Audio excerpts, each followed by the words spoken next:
I'm in this series I'm calling Revival in Real Life. Revival in Real Life. And I really just wanted to take a few weeks, a moment, whatever this is going to be. Honestly, we started as like, hey, maybe one, maybe two, and now I'm looking at 4 weeks of this, so no surprise there maybe. But I really just wanted to rally around this idea of what revival really is. Because it's one of those words we use a lot that gets thrown around to describe events and occurrences and things of that nature. And like I've said the last few weeks, you could call it revival, outpouring, renewal, a lot of other terms. But really, I think we know what I'm talking about. That when we talk about revival, it's that God is moving in our midst, right? And so historically speaking, when you look back to revivals and outpourings and renewals and all those things, there's a few things that go with that let you know this is what's going on. In our modern era, if you want to say that, sounds kind of funny to say that with what I'm about to say, but when we think of revival, we think of some country church that has services in the evening, from Sunday night to Wednesday, and maybe if things are really just hooting and holler, we're going to go to Friday, right? But you bring in an evangelist, and they get everybody pumped up, and that is revival. Well, it can be. And it's not a bad thing to call that revival because we all know what we're talking about. But real, true, lasting, enduring, timeless revival is about a lot of other stuff, isn't it? And I don't want to beat a dead horse. I know we've talked about this the last 3 weeks. But I want you to understand that revival takes many different shapes and forms in our community and in our church. When we look at old revivals that have happened in the past, there's no denying that revival has happened. Right? There may be different components to it that makes it distinctive, but you see it and you go, man, something is happening there. And the reason you know that it's happening, nobody has to sort of talk you into it, is because you see change in individual lives. Oh, I know Joe who used to be this and that and did this and whatever, and he was part of that, and now he's different. It's things like that. When we look at the historic revivals, you see not only just one church having an outpouring of God usually, but it's something that spread, that it was not contained in a single location, but something that spread throughout an entire community or maybe even an entire country. Last week I told you kind of the funniest and worst definition of revival I had heard was back-to-back services with really good music. I thought that's funny because that's what comes to mind, isn't it? And as we've asked this question, revival, I just want you to think about it in these terms today. When we talk about revival, it's kind of a nebulous term. That's probably not the right way to say it, but something out there that you see, that you visualize, that's happening somewhere else.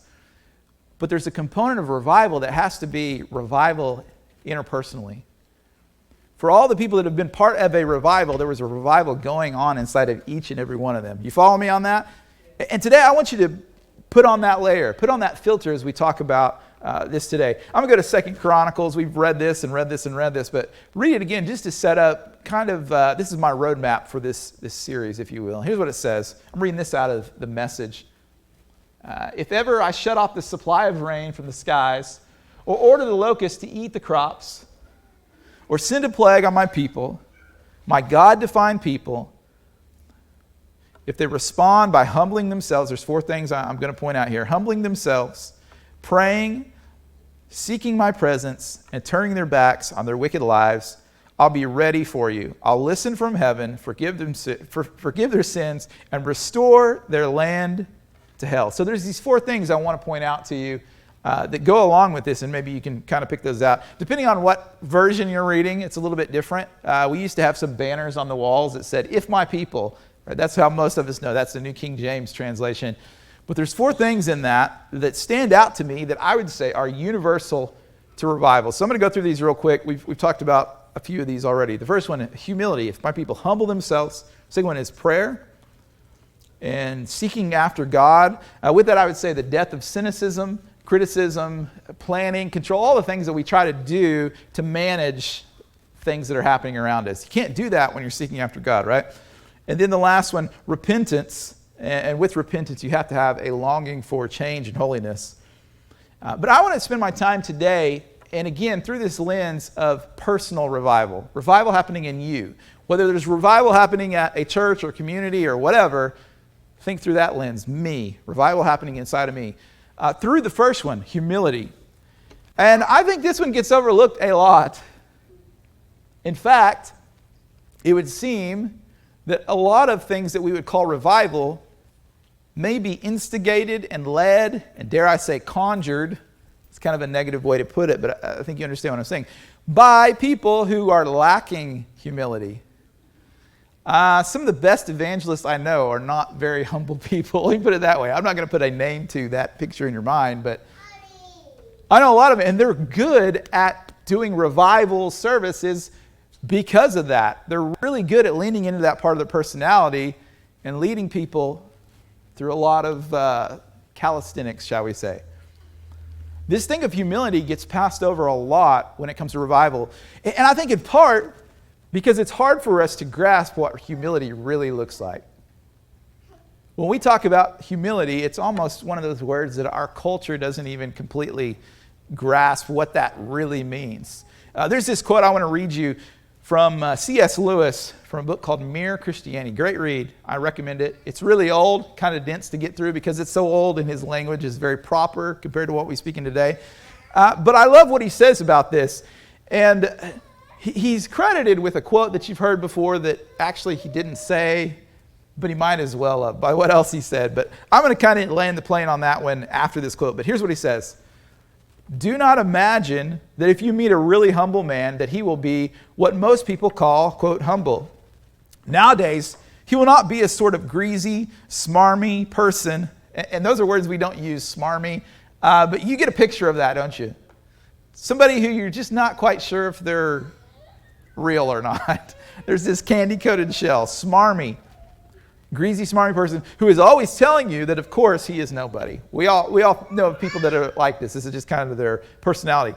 Probably all you will think about him is that he seemed cheerful, intelligent, and it seemed a cheerful, intelligent chap who took a real interest in what you said to him.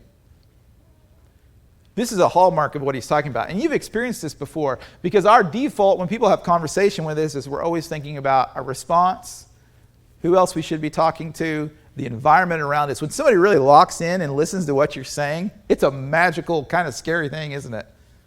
You're kind of like, whoa, what is this? Because we live pretty distracted and split lives sometimes, don't we? He goes on and says this. If you dislike him, it will be because you feel a little envious of anyone who seems to enjoy life so easily. He will not be thinking about humility. He will not be thinking about himself at all. And this author, C.S. Lewis, is accredited with the quote that humility is not thinking less about yourself, but thinking about yourself less, which I went and tried to track it down, and I don't know who really quoted that, but it's a great encapsulation of what's being said here. That when you think about humility, it's not necessarily self-deprecation or people who are humble because of circumstances, but it's a choice, it's a posture in life to get outside of yourself and not be so self-consumed and self-focused and whatever that you're actually extending the love of God through your actions with other people around you. I think God kind of has a strange, well, at least strange to us, relationship to this thought of humility. Here's an example of that. In James chapter 4, verse 6, which is actually a quotation of something else. And you see this verse, a version of it, I think like 3 times in the scriptures. And James sets it up and then he quotes what is said before him. He's re-quoting. He says this in verse 6. But he gives more grace. Therefore, he says, God resists the proud, but gives grace to the humble. Resist the proud. That's kind of a harsh thing to say, isn't it? Because when we think about God, He loves us, and He's reaching out to and He's chasing after us, and resisting us is a completely different picture, isn't it? God resists the proud, but gives grace to the humble. It's easier for us to extend grace to people when they model this, though, isn't it? We know this is true. You know this is true. When you have think about it this way. When you have an encounter maybe with like a server at a restaurant, and they're kind of a jerk, and you can tell they're just like, they think they're so good at it. It's easy for you to be like, I'm not going to be gracious to this person at all. Like, I'm not going to dumb down my order, and I'm going to ask for that extra refill and this thing and whatever. But the opposite is true too. If you have somebody that's like almost incompetent at what they're doing, but they're really humble about it, you want to go out of your way to extend grace to that person in that situation. And so it makes sense when you think about it. But I want you to think about this as we move on. Do you want God to resist you? That's a strange question, isn't it? Do you want God to resist you? The obvious answer is no. That sounds terrible. And there have been times in all of our lives in this room, maybe, that you feel like God is resisting you. That He does not hear your words, your prayers. That He does not see your situation. That He's not responding to the pain in your life or whatever the thing may be. And not all the time, but it stands to reason that sometimes God resists because we are in this state of pride. When we've not embraced humility in our lives. And as you go through scriptures you read, I try to include a few of these in, and honestly, we would have been here until like 1 o'clock in the afternoon. So if you want the notes on the examples of what I'm about to tell you, I can send you links or whatever. But there's a part of repentance and revival. These things go hand in hand, don't they? That we see again and again and again and again in Scripture, where a leader usually has to come and humble themselves and set aside all of the layer around what they've built and take off the curated image and lead in an act of humility in order to see something like revival happen. You see it with Hezekiah. You see it with Solomon, as this first verse I read to you is from. You see it with David. You see it with a lot of different people where they have to humble themselves and change what they have been doing, the way they've been living their lives, in order for God to stop resisting them, for God to heal them, for God to bring revival in many different ways. And I want you to think about this. You know, every time I stand on this stage, not every time, but I try to go through what I'm talking to you about and telling you and think, what do I want to accomplish with this? What's the goal? What's the language I use, because I came up through the whole pastor as a CEO movement, which is really unhealthy, and I'm glad that I learned a few things and trying to leave that shadow behind in some ways. But the way we would talk about it in 2015, when that was really, was what is the win? If we're doing an event, what is the win? What does it look like to win? What's the goal line? How do we keep score and make sure that we're efficient and effective at whatever our goal was? Because the good side is, like, a lot of things that we've done in the past, we really haven't had a mentality about what are we trying to accomplish with what you're doing. I was thinking about that today, as I often do when I'm presenting something and putting something together. And the truth be told, with this topic, the bar is really low. It really is. If I can just get you to leave this thing today and think about humility, that it's just even on your mind at all, that is a win for me. It's a low bar because we just don't really think about this. For instance, if you went home, this is a hypothetical situation. If you went home last week after and you're eating chicken at the dinner table, Sunday lunch, whatever, that sounds good right now that I'm getting hungry. And somebody asks you, like you ask your kids, maybe if they go to kids' church, you got kids of a certain age, what'd you learn in church today, right? If husband and wife are at a dinner table and wife takes notes and husband doesn't, and wife goes, hey, what were those 4 things? What was the list? I just want to see if... You probably wouldn't remember humility unless you knew the verse, right? Unless you just had that perspective of it. Because we just overlook this. I don't know why, but we kind of just go, oh yeah, I got that one down. And the thing is, because we do sometimes, we tend to not lean into how important this actually really is. And I want you to think about it this way. So think about humility. That's the goal. That's the win. But if you did this is like bonus points. This is over the top. Think in this direction, that humility is a decision that you make. It's a decision you make. Yeah, it is who you are. It's action. But it's a decision to do things a certain way. It's a decision to war against what's just flashed into your hard drive. The programming that you were default set up with. It's a decision to go against that sometimes and say, I'm not going to do this. I recognize and acknowledge that I'm leaning into pride, and so I'm going to choose humility. And we get the ultimate example from Jesus in Philippians chapter 2.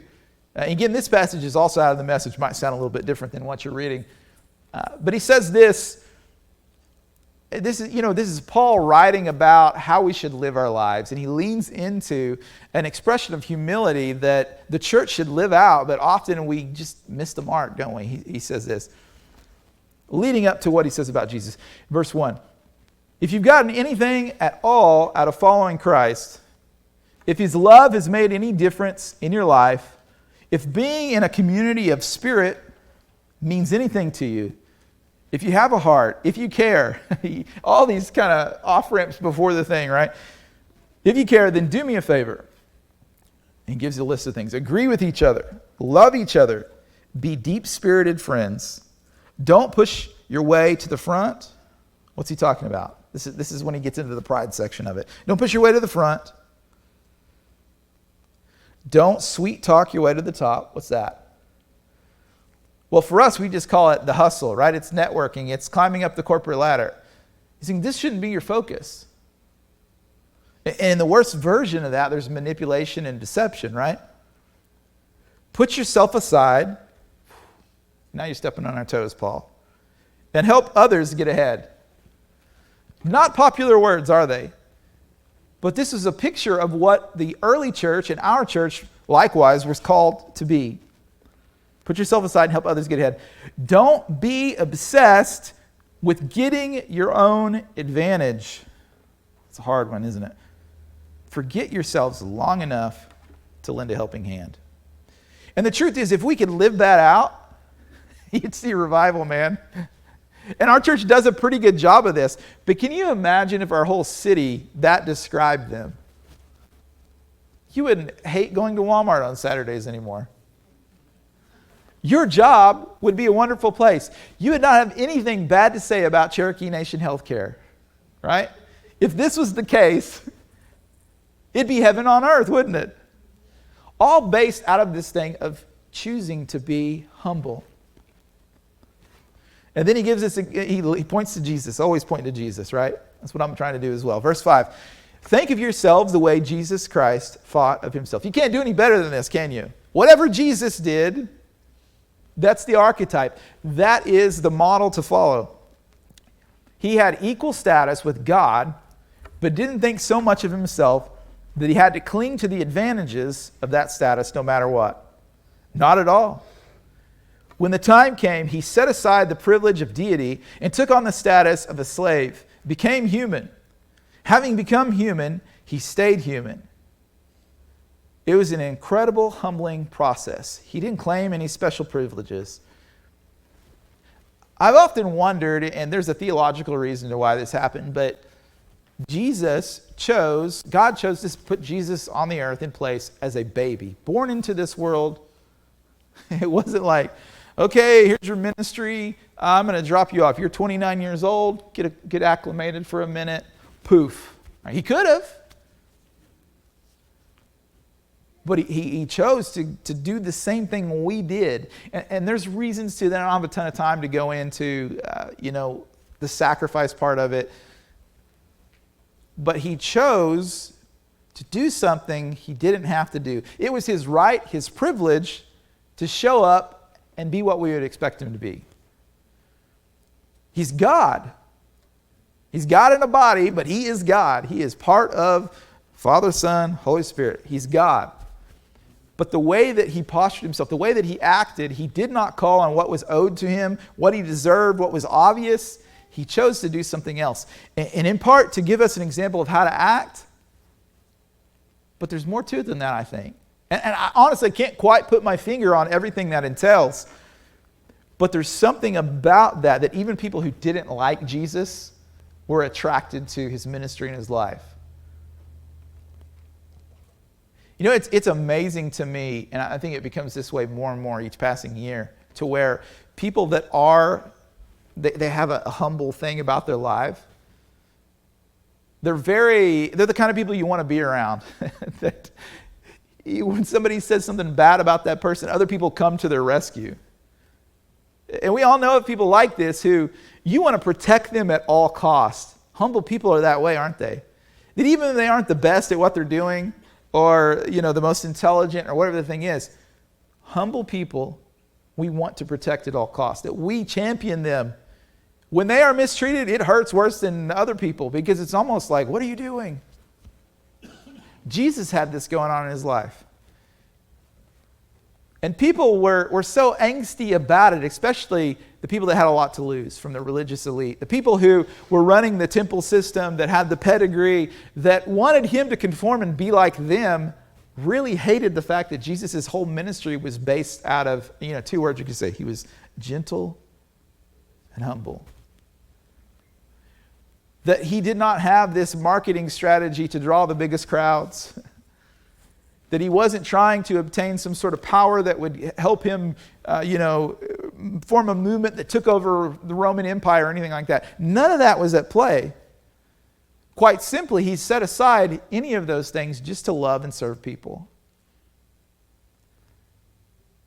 And because of that, he is the ultimate example of what is required of us, what God's best for our lives is. I'm going to follow on. It's a humbling process. He didn't claim special privileges. Instead, he lived a selfless, obedient life and then died a selfless, obedient death. And the worst kind of death at that, a crucifixion. I don't think we understand entirely this thing right here because there was no worse way to end your life than to be crucified. This is a humiliating, terrible thing. That even the people he is writing to, who were Roman citizens, I believe, in this, through nature of where they were and everything. Through law, this could not happen to the people he's talking to. That he's saying, you're the leader of this movement, this thing you've bought into, that you're leaning into, that he died in the most horrible way you can imagine. Humiliated. I think the closest we can get a picture of this, and I never want to watch this movie again, but have you seen The Passion of the Christ? Is that what it's called? I saw it one time, and I'm like, I never want to see this again. The best expression of that I can think of, and even that probably does not do it justice of how terrible that event was. It's one thing to be like, I'm Jesus, I'm going to serve people and love people and turn water into wine and give you bread. It's another thing to make a decision to humble yourself, like it says here, to be obedient even unto death. The worst kind of, not just death, but the worst you can imagine. The crucifixion was invented by the Romans to deter people from being in that position. And when we think about, we have laws and punishments for that. There was nothing that we have that can even hold a candle to what this would have involved. Verse 9, because of that obedience, God lifted him high and honored him far beyond anyone or anything ever. So that all created beings in heaven and on earth, even those long ago dead and buried, will bow and worship before this Jesus Christ and call out in praise that he is the master of all, to the glorious honor of God the Father. I want you to key in on something through this. So humility is a decision. We make a decision to put ourselves low in order that we can serve people, in order that we don't have pride and all these things that are against what God is trying to do in us, the things that we do that please God. And then there's this other dynamic that we don't, I think it gets overlooked a lot. And the way I'd put it like this is this, that the way up is down. And this is not something I heard somebody else say this many years ago, actually. And when I first heard that, maybe like you, I'm thinking, what are you talking about? What does that mean? There's a famous sermon by Martin Luther King Jr. It's called the Drum Master or something like that. But it's taking the passage, I think it's in Luke, it may happen in 2 Gospels, where Jesus' disciples are kind of arguing about who's going to be the greatest in his kingdom. And he shows up and he hears him. He's like, not so with you. We're not going to be like this. That if you want to be great in the kingdom of heaven, the way to do that is to be the servant of all. And Jesus himself models this time and time and time again. And even his closest followers, the guys that are spending the most time with him, had a really hard time with this concept. And so do we. It's not a bad thing to want to accomplish a lot. It's not a bad thing to want to do great things and for people to see you and go, man, I approve of what they're doing. They've got something amazing going on in their life. It's not a bad thing, but when that drives you to try to elevate yourself by any means possible, it is directly in conflict with what God wants to happen in your life. It's not his way to do this. He's not saying don't do great things, but he is saying the way to that is to allow somebody else to lift you up. The same way that he lived his whole ministry, his whole life here on earth. That the way to go up is to go down. If you want to be lifted up, let somebody else do it, in a nutshell. And Jesus models this time and time again. I love what he says here in Luke. This is another passage where he keys in on this idea. So picture this. Jesus is at a dinner party, and he's watching everyone around. He's people watching. Anybody else like to people watch? When you go to a restaurant, you see a couple over there, and you're kind of thinking what their story is. You see somebody, and they walk in, and you can tell a lot about their body language. Like, man, that guy is probably really a piece of work, just by the way he walked in, whatever. And we size people up, don't we? Jesus is at this dinner party, and he's watching how the guests are responding to the seating order. And this is something we can't really relate to, because it's not part of our culture where we go to a party and we have assigned seating, and depending on how close you are to the host, that means you're more or less important. But he notices what's going on and speaks to this dynamic, and I think a way that's powerful. In Luke 14, starting in verse 8, he says this. So he's looking at the people around him, and then he tells a little story kind of poking holes in what they're doing at the moment. When someone invites you to a wedding feast, do not take the place of honor. For a person more distinguished than you may have been invited. If so, the host who invited both of you will come and say to you, give this person your seat, which is the worst possible position you could be in the thing he's talking about here. That you go and you sit in the wrong seat, and they say, hey, you're not important enough to be in that seat. You need to go sit over here. All the way to the back. In fact, we don't even have a seat for you. If you want to go wait outside, maybe there's some leftovers, we'll bring them to you. What a humiliating thing, isn't it? Verse 10, but when you are invited, take the lowest place, so that when your host comes, he will say to you, friend, move up to a better place. Then you will be honored in the presence of all the other guests. For all those who exalt themselves, listen to this, all those who exalt themselves will be humbled, and those who humble themselves will be exalted. Humility is a choice. And you say, well, sometimes it's not. There's truth to that. There are times that we don't have a choice in the situation that we're at. And sometimes it's not because of anything we've done, that we're just in a spot where it is a humbling experience. And the same dynamic is true, though, isn't it? That you can be in that and go a little lower and say, I'm going to be even more humble than what's required of me in this moment. One way or another, humbleness is always, it's there. You're going to endure something where you're either choosing to make a decision to be humbled and please God, or that something humbles you, maybe God the Father himself. You can either be humble or humble yourself. In every situation you find yourself in, this is true. And for our context, as we're talking about revival, the last maybe barrier in your life to seeing real personal revival, real revival in your community is this thing right here. And the scary thing about what I'm telling you today is oftentimes it's the guy that's got a microphone strapped on the stage that needs to hear this message the most. And maybe that's the dynamic today. I've told somebody a few weeks ago, they were talking about, man, that was a really good message. It really spoke to me. I needed to hear that. I said, you would not believe how many times, it's 10 out of 10 times, it's 100% of the time that what I'm preaching to you, I'm also preaching to myself. At least something in there, you know? This is really convicting. Because while I stand on this stage and tell you, hey, you got to be humble, that God requires humility in your life for you to see personal revival, this is a tough one for me. I think there's this dynamic, and just stick with me here. This might be kind of a weird thing to say to you, but because you're going to take me the wrong way inevitably. It's one of those. And maybe you can relate to this, that the longer that I've served the Lord, the list of reoccurring sins in my life has shrunk more and more, which I think is a normal progression of Christian living, right? I'm 43 years old. I've been doing this for a minute. I'm by no means a perfect person or a saint, but I can think of things that used to really be an issue that are no longer that way. And it seems like the more and more that list of things shrinks,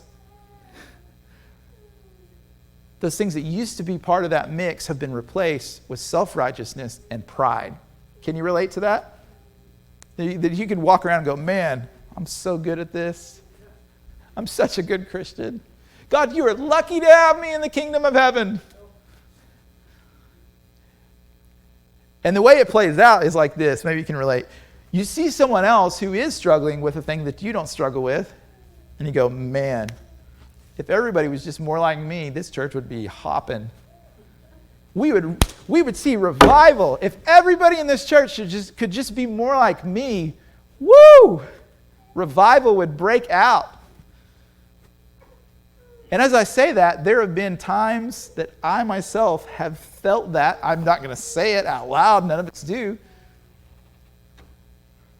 Where I get down on somebody else, man, I wish our church would just figure it out. What you're saying is, I wish everybody was as good at this as I am. What does that sound like to you?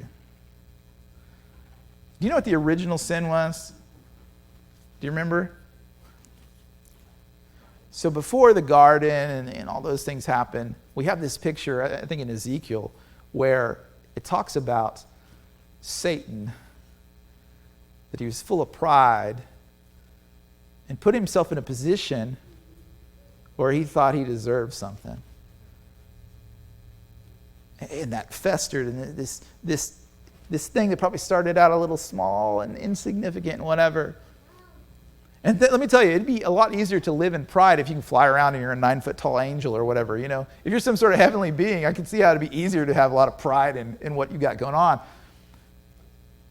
But God resisted him because of that pride. The same way God resists me when I stand in front of you and operate in a mode of pride.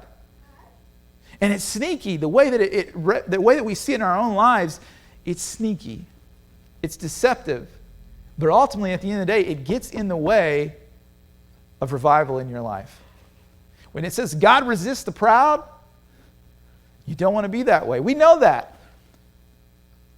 But we find pride in every little thing. It's sneaky. It seeps into the cracks of our lives. And again, it's harder. The more that you've been doing this, the easier it is for that to be your thing, because that list of carnality and those sins have shrunk down and you've gotten more mature and more disciplined and the Holy Spirit is sanctifying you and perfecting you. It's still that thing that's going to kill you if you're not careful about it. I heard this quote. I'm about to end here. I'm going to ask our worship team to come back as we close today. Going back to kind of trying to define humility, right? Because it's one of those squishy terms, but I heard somebody say this, that humility is the proper perspective of yourself in reference to God. I'm going to read it again. Some of you are looking at me like you didn't get that. Humility is the proper perspective of yourself in reference to God. It's not acting like I'm so bad and terrible. It's not having this sort of limp as you walk. It's just understanding who God really is in relation to who you really are. And it goes different ways, because there are people that their relationship to God and with God is, woe is me, I'm a terrible person, whatever. But there's this other side of it that maybe that is always true to an extent, one extent or the other. But at the same time, what is also true in your relationship to God and with God is that He chose you, He loves you, He's perfecting you. He wants to spend eternity with you. I don't know if you realize this, but the reason that you were created, one of the reasons, a big reason, is He just wanted you to be around with Him in eternity. I don't know, that doesn't sound like a big enough reason sometimes. And it doesn't sound like a big enough reason because we're prideful about who we really are. I've also come through this movement of church where our leadership would say, everything we do for our people is about the purpose in their lives. And it's true, but you can't serve your purpose, your calling, your gifting, whatever it is that you're doing for God and elevate that above your relationship to God himself. Because that's where all of our pride can come from as Christian people. If you're killing it in your Sunday school class or the way you're parenting or whatever, it's really easy to go, man, I'm so good at this. And God's over here like, you don't have to do anything for me. All those are just bonus points. I love you. I created you. I just want you to be around. This is so hard for us to get because we don't live our lives this way. Like, I don't know, maybe for some of you, heaven might be a little disappointing because all we're going to do is just hang out with God. I don't know if you realize this. You're not going to have to accomplish much. It's going to be hard to know what to do with that for some of us. Talking about me. That the pride that you feel about whatever gifting God has put in your life, he kind of just chuckles and goes, that's cute. That he loves us because we're us. He created us. How could you not love something you created? You have the same sort of relationship with your children until things get weird. When that baby is first born, they may look like Schmeagol himself, but you love them and they're the most beautiful thing you've ever seen. Over here laughing because you're like, no, you're getting the connection. Thank you for that. They don't have to do a thing for you. And in fact, they're really a pain in the rear. Your life will never be the same after that little kid. But all you want is just for them to be healthy and be with you. And subsequently, that is the purest form of who we are. They don't lean into pride. And you even think about a baby being humble. And they're not a lot of times, right? They get to a point where it's all about me. But we have this same relationship to God. That the purest, we talk about, I want to be close to God. I want to be close to God. I want God to be close to me. If he's resisting you because of the pride in your life, you're not very close to God. Humility is a choice. You can be humbled or you can humble yourself. And that you need to have the right perspective about your Father.